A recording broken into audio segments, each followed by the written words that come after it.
Hey guys, welcome to my channel. If you're new here, my name is Cassandra, and today I'm going to be sharing with you what it was like to come home from the evacuation, my favorite parts of being in Edmonton, and what it's been like since we've been home. I want to just tell you that we are from Yellowknife, Northwest Territories, in case you don't know, and we were evacuated from our city because of a potential wildfire that, well, not a potential wildfire, it was a wildfire that could potentially come in the city, which it did not. It stayed far away, thank goodness, but it did affect a lot of other communities in the Northwest Territories. We met some really nice people on the trip from places like Hay River, and we know places like Enterprise have been really affected, and so yeah, they still need our prayers and our thoughts. But we are safely home. I did a live in case you were wondering about the actual evacuation. If you have questions about it, they were probably answered in that live, but you might have to go back into a different section on my channel, into the lives. But there's also a live playlist that it will be there. But obviously, if you have any questions, feel free to ask them down below. But I'll be talking today about the actual trip back. So we decided to wait a couple of days before we came back. They told us we could come back, and then we waited, I think, 3 days afterward, just to avoid the traffic if they were running out of gas, to let the grocery store stock back up. We had that luxury because my husband's a nurse, but he's on paternity leave, and so we had like no schedule that we had to adhere to, which was a wonderful blessing. We came back, and I'll show you some footage. It was very, very smoky, much smokier than when we were going and evacuating. Really, there was nothing. We saw one maybe puff of smoke, and that was really it. So it was much smokier on the way back. And since we've been back, sorry about that, since we've been back, it's been very smoky in the city. So I will include some footage of our car covered in ash, for one, when we went out one day. You can just see the ash like floating in the air some days.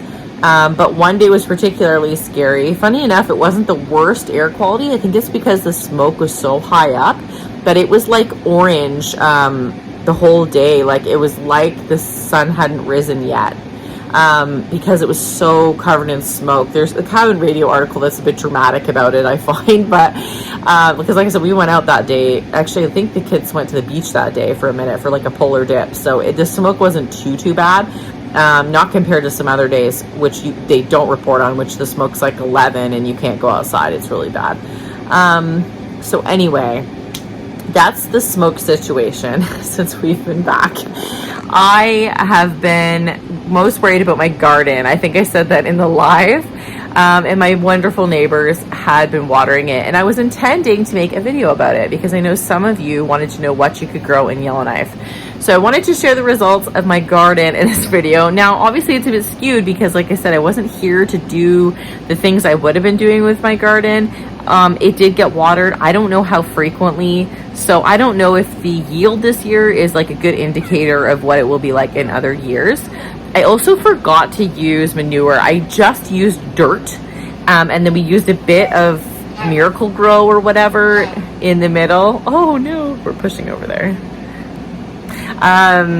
Used a bit of Miracle Grow, and so yeah, I don't think a lot of the plants had the nutrients they needed, specifically the cauliflower. So we had, I think, 6 or 7 cauliflower plants that none of them yielded a cauliflower we could eat. I'm going to show you the footage. If you know what the cauliflower needs exactly, please comment in the comments below of like if you have any tips about anything I'm growing. I'm completely new to it. It was a total experiment year. You're talking, I know. It was a total experiment year, and I want all the tips. So please leave them down below. So we had some cauliflower that didn't turn out. We had a lot of tomatoes, which was really nice. Cherry tomatoes and regular. They're still out there just for this last little part of the year. I'll probably get them out in a few days before it gets too cold. I think it's supposed to get down to 4 at night, so I'm going to take those out. But we got a bunch of tomatoes. We got a little bit of like the herbs and a couple other things. I will pop it up on the screen, show you what I got. I explain a little bit about what I've planted this year. I'll show you the results from when we get home. just so you guys can see, because I know a lot of you guys ask what can grow here, so you'd be surprised what can grow here. Now, I looked up the things that grow best and I planted those. Cauliflower was supposed to be one of the things that grew best, but like, I don't know, I had no luck with it. Oh, I am going to show you some footage from our trip before I let you go. My favorite, I think one of my favorite parts was we went to the Edmonton Zoo. Now, they were awesome in Edmonton, and they let evacuees do like a lot of free stuff. We went for free pedicures, the kids and I. That was a lot of fun at the Edmonton, one of the schools in Edmonton. But my favorite thing, I think, was going to the Edmonton Zoo. We went for free, and they let their elephant roam around. Like, just when you're walking, the elephant will be walking around where you're walking. So you can get pretty close to it. And so as we were going throughout the zoo, the elephant would be moving around and it'd be eating, and we would run into it. Now, it's not a very big zoo. It's definitely not maybe something I would pay for necessarily, although I think we have in the past. But yeah, it was so cool. So I'll put footage of that up. I'm going to show you guys a little Finnick. Hello. Hi, handsome. He's growing quite quickly, eh? So that was one of my favorite things we did. We also another one of my favorite things we did. These are so silly things, but we went to Chuck E. Cheese. We like to go to Chuck E. Cheese everywhere we go. I don't know why. I get a card and I play too. And we all like compete or decide what we're gonna do, and it's ridiculous.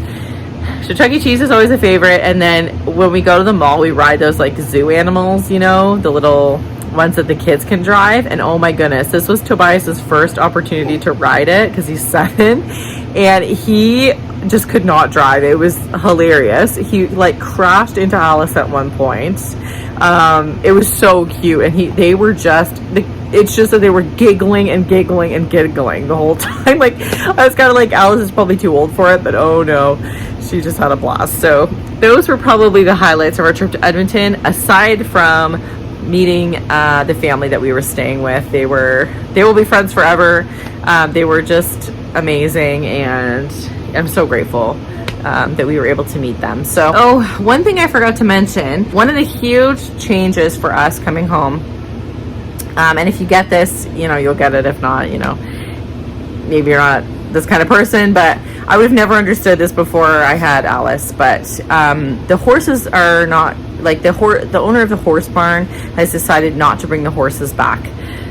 So not only that, but Alice's horse, she doesn't own the horse, but it's been the horse she's become most attached to and ridden the most, actually died. It got eaten by a cougar, and Alice has been going through this like real grief for a little girl, which is really awful to see. So sorry. So yeah, that's obviously slowed down a bit of our progress settling in, because that happened, and then, you know, we've been having to deal with that with her. I say deal with, that's probably not the right word, but you know what I mean. Go through that with her, and so that's like a huge part of her life. That's something she wanted to continue to do for the rest of her life. Like, I was fairly certain we were going to go down to Alberta. We were working towards that to be able to do competitions and stuff for her, and, you know, just continue to make that a part of her life. But it will not be a part of her life as long as we're in Yellowknife. Now, we are working to move out of Yellowknife eventually, hopefully in a few years. All right, guys, sorry to end with that sad note, but I'll see you guys in the next video. Bye.